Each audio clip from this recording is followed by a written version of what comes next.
قرآن متعلق فتنه چې جشله د قرآن د پورا علما مخششل امام احمد بن حنبل رحمت الله علیه د خلک قرآن مسله راغله د دورو چې په وخت شیخ بادشاہ سره چا خبره نشله کوي ای بادشاہ چا مخ نه لیدله اصلین بادشاہ او په دغه دور شه اباسیه خاندان و کوړه لګولې او هر سړی ای بادشاہ نه متصر او دا خپل مخ شه حق خبره کوي نشله امام احمد بن حنبل رحمت الله علیه هغه خلک تور مخشش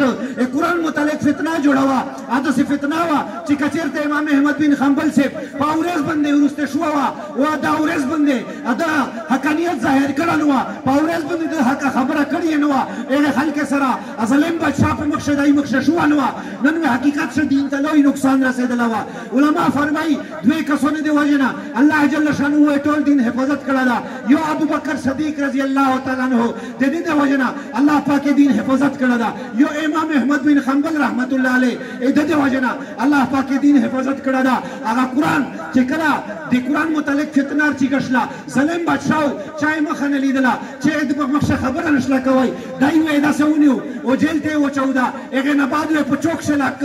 د دلیل په مقابله په دلیل سره نشله کولا دوی قرآن نه دلیل وتوي یک د قرآن دلیل مخ نه لیدلا هغه امام احمد بن حنبل رحمت الله علیه آی ودرو په چوک شلاک ود ته کوړې ور کوله علما فرمای ورز لان خلوش لانګي خلوش اوس اسمان طرف پر وکتل او الله من میں دے عزت مسئلہ دو امو ذات مسئلہ نہ دو یا اللہ امو عزت مسئلہ دو کریمہ خدایا زیتو پو قرآن بندے ویلوڑیو اتو پو قرآن پو دفاع شو ویلوڑیو خدا خلق متا ظلم موسر کئی کریمہ خدایا پو ظلم بندے پو وجود بندے تول تکلیف برداشت کاؤ خدا نشو برداشت کاؤلا دا نشو برداشت کاؤلا چے مو عزت لیلام شی چوک بزرگون دے زوی شی لگتا جیچے پو دغ دوران شی لانگ خلوش لانگی خلوشی اسمان طرف پلا گوری علماء لکلی دی تاریخ کی تو بے لکلی دی ویچ دائی فرمائی چے پاورز بندے فرشتے روغلے و موتے لانگ رو تڑا طبیب یہی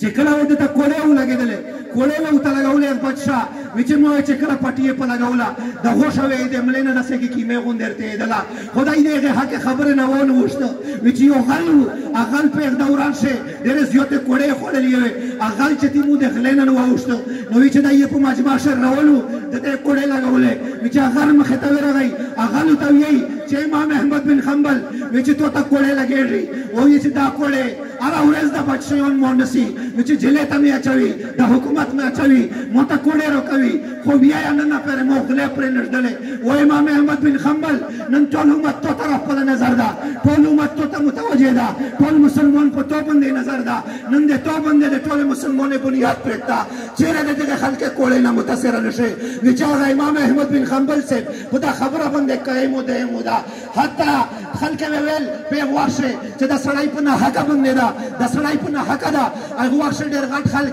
د مخالفین جوړ شول دا هغه خلک مخالفت وکړه وچ دایوي چاتیم کا سره مناظره کوله هغه احمد نمید دایا احمد نمید او ته وی چاتیم کاس د حکومت طرف نه د سره مناظره کوي هغه احمد ته وی چې و احمد میجو ته پرېړ دوي تو ته کوړې نه لګوي تو مې بالکل آزاد کو د بادشاہ نه د خلاصو خو دې مسئله نه وړي را ادایو ته وی امام احمد بن حنبل سے او احمد زتو ته داوی تو ته داوی چې ته دغه مسئله نه وړي را چې د تیمه کتاب باندې ته ویلوړې د پته لا خبره باندې ته ویلوړې ته دغه خبره نه وړي را چې زتو ته قسم سره وی چې قیامت پورې زو دې زو د قیامت په میدان شه زو ته دې الله دې ذات نه خلاصون دا په عدالت شه چې په ورځ باندې سخت ورځ وي په ورځ زو تو سره پرش کوم دا رابطه ونی چې دغه احمد دې مو خبره په ورځ باندې حکم نه لیوا نو امام احمد بن حنبل سے خلک او تویل چې ته په نه حق لګیای خو امام احمد بن حنبل रहमत उल्लाह अलैह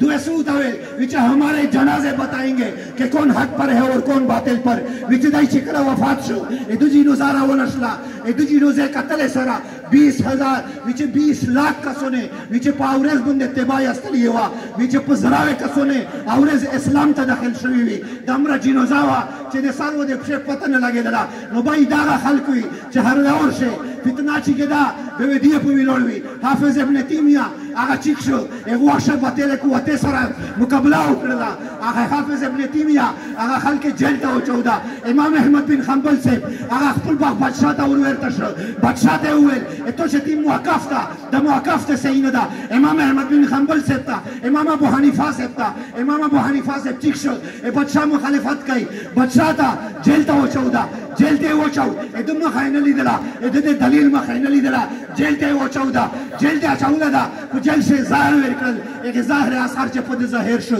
سجده ته لړو په سجده شي وفات شو د بادشاہ ته وویل امام ابو حنیفه صاحب جنازه نه څه خبرایي ما چې څه کی خبر نه کیه چې څه کی خبر نه کیه چې امام ابو حنیفه صاحب وفات شو دا و چې دا څه اواز لړ په وطن شي تاریخ لیکلی دي کتابه لیکلی دي چې دا څه جنازه په وطن شي بل چنوا لکه امام ابو حنیفه صاحب چې والا په هر دور شي باطل تا علما اور ویلور دي امام غزالی فلسفه و فتنه چې غشلا هغه فتنه ډېر لوی اثر غالب کو هغه فتنه لوی نقصان غالب کو نو دا امام غزالی رحمت الله علیه په فلسفه سره مقابله وکړه فلسفه سره په دلیل سره مقابله وکړه قرآن او حدیث سره مقابله وکړه خلک په استړی کړل هغه وخت هغه ظالمون په مسلط شل امام غزالی رحمت الله علیه کلی د وطن نه جلا وطن کړه خدای دې خبره نه وړي وشته امام مالک رحمت الله علیه نشته سه اسلاف دي نشته سه مینار ودلی دغه خلک دین خپل وینه ورته خپل عزت یې قربان خپل نام قربان خپل هر شی قربان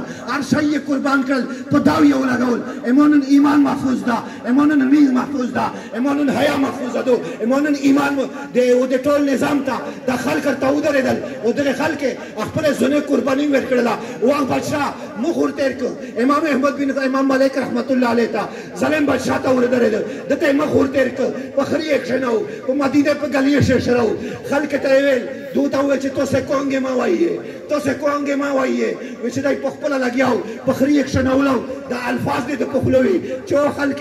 زه امام مالک بن انسیان کسیک مې پېښني ادا وګوري او کسیک مې نه پېښني ادا وګوري نن دغه خلک موته مخ ورته کړ موته دا نقصان ورکوي شو زه په خري اکشنول په مدینه په گلیه شو ګرځول او په دا خفانه یو زه په حق خبره ویلوړیو د بادشاہ چې تیم غلطه خبره دو شریعت خلاف خبره دو زه په دا ویلوړیو زه د خپل خبره نه چره ونډه دا د بیش اسلافي هر دا وګوره تاریخ وګوره هر پخا وړوا په هر پخاوي پته د علم قرباني ولیدا شي نو دا علما د دې میر رهبرون دي د خلک تاریخ وګوره د خلک تاریخ وګوره اته چې کړیا په ایمان د کاچې